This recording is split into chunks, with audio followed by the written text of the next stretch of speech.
By noon, the heat had turned cruel. The streets gave back fire, the walls held it, and the air itself felt tight, as if the sky had lowered and forgotten how to breathe. Then, out beyond the town, a cloud appeared, broad and dark and perfectly still. They ran toward it. Merchants, elders, men who had spent years stealing with their scales and smiling while they did it. Families who had heard a prophet warn them again and again, only to laugh and ask for punishment if he was telling the truth. They thought the shadow had come to save them. They did not know it had come to end them. Look! A cloud! Allah has finally sent us shade. Who were these people who could hear the words of a prophet and still harden themselves against him? Why does the Qur'an speak of Midian in one place, the people of Aika in another, and the people of the shadow in the middle of that storm? And what kind of society becomes so rotten that even trade, roads, and daily bread turn into acts of rebellion against Allah? Assalamu alaikum. You are listening to Iman al-Din TV. If this story touched your heart, do not forget to like the video, subscribe to the channel, and send peace and blessings upon the Prophet Muhammad sallallahu alaihi wasallam. This is the story of Shu'aib alayhi salam and the people who thought a full market meant they were safe. The Quran introduces them with a detail that matters. Allah sent to Midian their brother Shu'aib. They were not strangers to him. This was not a foreign preacher passing through. He knew their language, their habits, their roads, their excuses. He stood among his own people and called them back before the judgment fell. Midian was a people of trade. Their life moved through markets, goods, roads, and exchange. You can feel that in the Quran itself. Their sins are not described in vague words. Allah exposes the exact places where their corruption lived, in the measure, in the weight, in the goods of other people, in the roads where travelers passed, in the order of the land after it had been set right. That is what makes this story so sharp. Their crime was not hidden in palaces, it was built into ordinary life. A man would sell grain, then shave a little from the measure. A merchant would weigh cloth, then press the scale just enough to turn fairness into theft. People would praise what they were selling beyond its worth and hide what was wrong with it. Wealth still moved through the city, but trust was dying in every transaction. Their corruption reached further than the marketplace. Shuayb alayhi salam warned them not to sit on every path, threatening people, turning them away from the way of Allah, and spreading corruption through the land. Ma'arif al-Quran, while discussing this passage and mentioning earlier tafsir such as al-Bar, al-Muhit, and al-Qurtubi, records two main readings here. Either they threatened those coming to Shu'aib, or they were doing both things at once, cheating in trade and preying on people along the roads. In either case, their corruption was not limited to the market. That is often how moral collapse works. It does not always begin with blood in the streets. Sometimes it begins when dishonesty becomes clever, profitable, and socially accepted. So Shu'aib alayhi salam came with the same call every prophet brought. Worship Allah alone. No God but Him. Fear the day that is coming. Do not diminish the rights of people. Do not poison the earth after Allah has set it in order. Hope for the last day, and do not walk through the land spreading corruption. His call was never only about numbers on a scale. It went deeper than commerce, because their sickness went deeper than commerce. When a people no longer fear Allah, cheating becomes easy. When the hereafter becomes distant in the heart, the rights of others become cheap.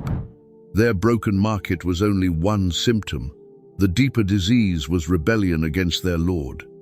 One of the most revealing parts of his warning is preserved in the Quran.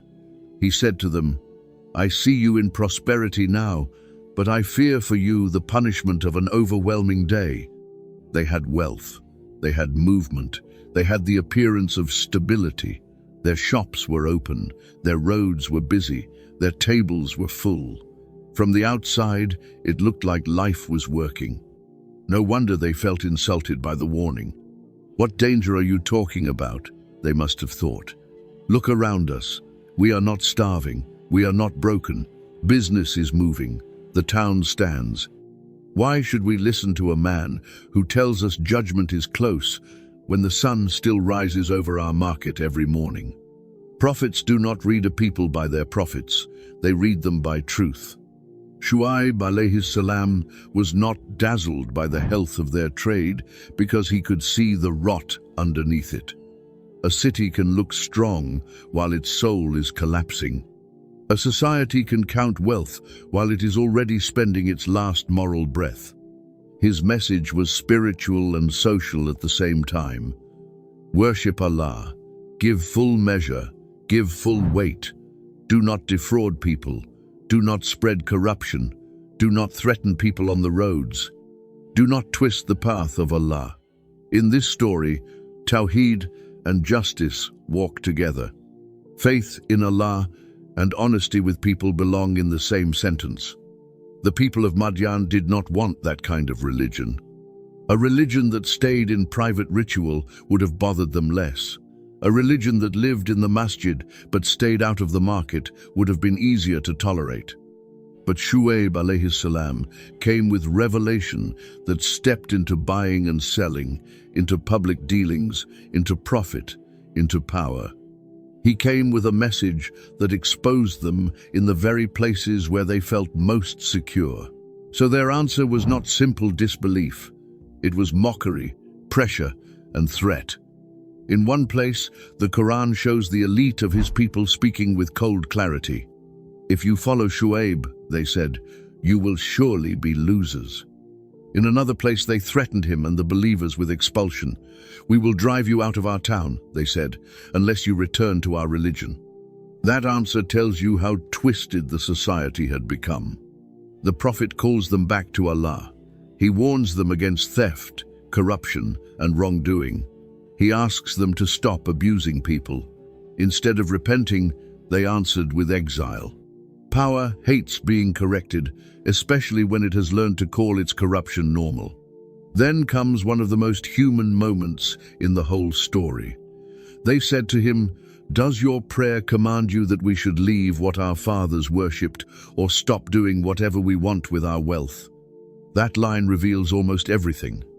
They could tolerate a prophet as long as he stayed inside worship and left money alone. Once faith began telling them what they could not do with their wealth, once revelation challenged their habits in the market, suddenly religion became too much. Then they added another insult. They said, "You are the forbearing and the rightly guided one." The words sound respectful, but the context makes the wound clear. This is not praise. It is mockery dripping with contempt, as if to say, "Look at you, the wise man, the decent man, the man who thinks he can teach a whole people how to live." Another verse shows how far their contempt had gone. "Were it not for your family," they told him, "we would have stoned you." In other words, even your truth does not protect you with us. Only your clan does. This is what a corrupt society does to its prophet. First it laughs, then it isolates, then it threatens, then it dares the punishment to come. That dare is one of the most frightening parts of the story. The Quran tells us that the people of Aika said, "If you are telling the truth, then let fragments of the sky fall on us." They were doing more than rejecting. They were taunting divine judgment itself. Here the classical tafsir speaks clearly. In his tafsir on Surah Ash-Shu'ara, Ibn Kathir says the people of Aika and the people of Midian were one nation described in different places, while still noting that some scholars treated them as separate communities. Ma'arif al-Qur'an also records both views when discussing Shu'aib alayhi salam and these verses. That caution matters because this story has to be told with care, not embroidered for effect. Whether named as Midian or as the people of Aika, the moral picture does not change. They worshipped other than Allah. They cheated and diminished what belonged to others. They spread corruption.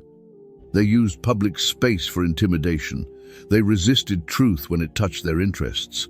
And when warning after warning came, they answered with mockery. Shuayb, عليه السلام, did not bend before them. He did not bargain with revelation. He did not trim the message so the merchants would stay comfortable. He did not say, keep your idols for now and at least be honest in trade. He did not say, keep your fraud but reduce it a little. Prophetic mercy is not cowardice. He called them to Allah fully, and he called them to justice fully, because both came from the same Lord. The Qur'an lets us hear the ache in that mission. He warned them. He reminded them that they had once been few and Allah increased them. He told them to look at the fate of earlier corruptors. He told them, if part of you believes and part of you rejects, then wait until Allah judges between us, for He is the best of judges. By that point, pride had already settled deep. A corrupt people rarely feel guilty all at once. First, they defend themselves. Then, they mock the warning. Then, they convince themselves that the Prophet is the real problem. By the time the punishment comes, they no longer think they are rebelling. They think they are simply protecting their way of life. The Quran does not present their destruction as sudden in the moral sense. It was sudden when it arrived. It was not sudden in what led to it. The warnings came first. The truth came first. The chance to return came first. Allah never destroyed them, without proof standing over them. Revelation also preserves how they tried to reduce him in the eyes of the people. They called him bewitched. They insisted he was only a man like them, as if prophethood could not come through a human voice, as if truth had to arrive in some form that would excuse them from obeying it. When argument failed, they moved to ridicule. When ridicule failed, they moved to threat. When threat failed, they called for punishment with their mouths. Shuayb عليه السلام answered with the calm of someone who knows where power truly belongs. My Lord knows best what you do. Work according to your place, and I will work according to mine. Soon you will know who the liar is, and upon whom the punishment of disgrace will fall. That is not the language of a man chasing victory for himself. It is the language of a messenger who has handed the matter back to Allah after truth has been delivered fully. He did not need to force the outcome. He only had to stand firm until truth separated itself from the lie. Then the end arrived. The Quran describes the punishment in more than one way. In Surah Al-Araf, the earthquake seized them. In Surah Hud, the mighty blast overtook them. In Surah Ash-Shu'ara, they were seized by the punishment of the day of shadow. Ibn Kathir, when explaining these passages together, presents them as parts of one overwhelming destruction rather than separate contradictory events. From here, the story turns dark. In his tafsir on the day of shadow, Ibn Kathir describes intense heat falling over them before the cloud appeared above them. It was not ordinary summer heat. It was a suffocating punishment that drove them from shelter until they saw a cloud gathering above them, wide enough to cast shade. Imagine that moment. For days they had heard warning. For days, perhaps, they had lived under a heat that felt unnatural. Then, at last, a shadow spread across the sky. Coolness seemed close. Relief seemed to have arrived. The very people who had mocked the warning now moved toward the cloud as if mercy had opened above their heads. That is why the title People of the Shadow cuts so deeply.